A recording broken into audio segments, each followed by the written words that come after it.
तो दोस्तों सबसे पहले लाइक और सब्सक्राइब जरूर करें। तो दोस्तों गांव में एक कुत्ता रहता था जिसका नाम रंप्या था। यह कुत्ता सभी लोगों के दोस्त था, लेकिन रात्रि के समय उसका व्यवहार कुछ अजीब था। लोग कहते थे कि रात के समय रंप्या अलग अंदाज में होता था, जैसे कि कोई अनजान शक्ति उसे अपने वश में ले लेती है।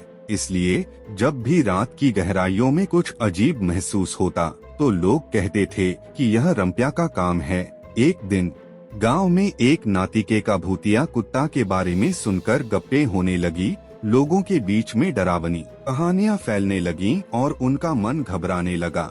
लेकिन इस सब के बावजूद रंप्या का मालिक रामू उन सभी बातों को अविश्वसनीय मानता था। उसे लगता था कि यह सभी बस एक अफवाह है और कोई भूतिया कुत्ता असल में मौजूद नहीं है।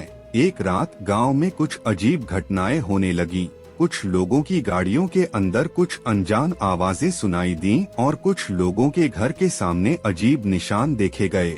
लोगों के बीच उत्सुकता की अफवाहें फैल गईं और उनके अंदर एक अजीब सी डर फैला। उस रात रामू ने अपने गांव के चौराहे पर गार्ड करने का निर्णय किया। वह रंप्या के साथ लगा हुआ था और दोनों ने अपने चौराहे की रक्षा करने का फैसला किया। लेकिन जैसे ही रात का पर्दा गिरा, रंप्या अदृश्य हो गया। रामू ने बड़े ध्यान से गांव के चारों ओर देखा, लेकिन रंप्या कहीं भी नहीं दिखा। तभी अचानक एक भयानक आवाज सुनाई दी और वह रामू के अंदर भय का आदर्श उत्पन्न हो गया। उसने विशाल अंधेरे में आवाज के स्रोत की ओर देखा और धीरे धीरे उसके पास चला गया। जब वह उस जगह पहुंचा तो उसने कुछ आश्चर्यजनक देखा। वहां भूतिया कुत्ता रंप्या खड़ा था और उसके आसपास कई और कुत्ते भी थे जिनकी आंखों में अजीब चमक थी। ये सब कुत्ते अपने आप में अदृश्य थे, लेकिन उनका रोशनी की तरह चमकना डरावना था। रामू ने अपने दिल की धड़कनों को नियंत्रित किया और धीरे धीरे आगे बढ़ा। उसने देखा कि ये सभी कुत्ते एक किस्म के साइकिलिक आवाज में घूम रहे थे, जैसे कि उनकी एक अद्भुत रस्म थी। तभी उन कुत्तों की सभी आंखें रामू की ओर मुड़ी और एक अद्भुत चमक में बदल गईं। उसकी हालत अब भयानक थी, क्योंकि अब उन्होंने महसूस किया कि वह अपने अंदर कुछ अजीब मानवता का अनुभव कर रहा है।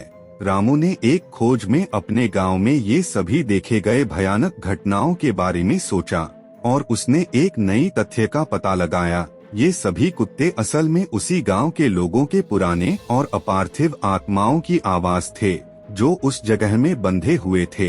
इस घटना के बाद रामू ने लोगों को समझाया कि वहां के भूतों की आवाज उनके ही थी और उन्होंने उनके वास्तविकता को समझा। लोगों ने रामू की बातों को सुना और समझा और उनके मन में साहस की नई किरण जगी। इस भूतिया कुत्ते की कहानी ने उनकी धार्मिक और सामाजिक धारा को भी बदल दिया।